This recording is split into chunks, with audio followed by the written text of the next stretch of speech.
আসসালামু আলাইকুম, সবাই কেমন আছেন? আশা করি আল্লাহর রহমতে সবাই ভালো আছেন। আমিও আলহামদুলিল্লাহ আল্লাহর রহমতে ভালো আছি। তো আজকে সবাই রোজা রেখেছেন, কার কী অবস্থা, কে কোথা থেকে আমার ভিডিওটা দেখছেন অবশ্যই জানাবেন। আর আমি কী রান্না করেছি আপনারা দেখে হয়তো বুঝতে পেরেছেন।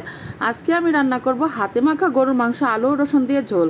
তাহলে চলুন দেখা যায় এটার কীভাবে কী প্রসেসিং করি। এই তো দেখেন আমি গরুর মাংস নিয়েছি এখানে প্রায় 2 কেজির মতো। এর মধ্যে দিয়ে দিলাম পেঁয়াজ কুচু, টমেটো, আদা রসুনের পেস্ট, হলুদ মরিচ ধনিয়া গুঁড়া, এগুলো সব কিছু দিয়ে আমি মাংসটা আগে ভালো মশলার সাথে মাংসটা হাত দিয়ে ভালো করে মিশিয়ে মিশিয়ে মেখে নেব। আপনারা হয়তো লক্ষ্য করেছেন এখানে কিন্তু আমি কোনো বাদাম বা টক দই কোনো কিছু ব্যবহার করব না। এটা আমি শুধু ঘরে থাকা জাস্ট হালকা মশলায় রান্না করব। এই যে দেখুন আমি কত সুন্দর করে এটা মাখিয়ে নিচ্ছি। এটা যতটা ভালো করে মাখানো হবে গরুর মাংসের টেস্টটা তত আসবে। হাতে মাখানো মাংস মানেই তো মাখানো ভালো করে।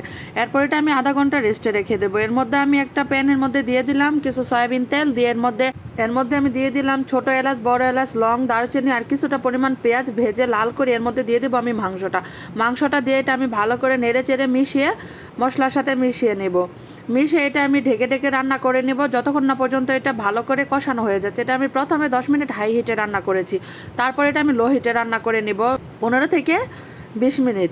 যখন আমার মাংসটা ভালো করে কষানো হয়ে যাবে তার মধ্যে দিয়ে দেবো আমি আলু আর রসুন দিয়ে এটা আমি ভালো করে মিশিয়ে সুন্দর মতো রান্না করে নেব। তারপর যখন এটা আমার ভালো মতো কষানো হয়ে যাবে এর মধ্যে আমি ঝোলের জন্য পানি দিয়ে দেব। এখানে আমি হালকা গরম পানি নিয়েছি, আপনারা চাইলে বলকানো পানিও নিতে পারেন বা ফুটানো পানি নিতে পারেন। এই যে দেখুন কত সুন্দর করে এটা আমি নেড়ে দিচ্ছি, নেড়ে চেড়ে এটা আমি রান্না করে নিব। এই তো আমার গরুর মাংসটা প্রায় হয়ে গেছে। এখন এর মধ্যে আমি দিয়ে দিব 5 থেকে 6টা কাঁচামরিচ। এটা শুধু আমার ফ্লেভারের কাজ করবে, এটা কোনো ঝাল করবে না, কারণ আমি তরকারিতে এমনি তো একটু ঝাল কম খাই, আমার বাচ্চা আমার হাজব্যান্ড ঝাল খেতে পারে না। এর মধ্যে দিয়ে দিলাম জিরা। যদি আমার ভিডিওটা আপনাদের ভালো লাগে অবশ্যই আমাকে একটা লাইক করবেন, ফলো দিবেন আর অবশ্যই আমার ইউটিউব চ্যানেলটা সাবস্ক্রাইব করবেন। আল্লাহ হাফেজ, বাই।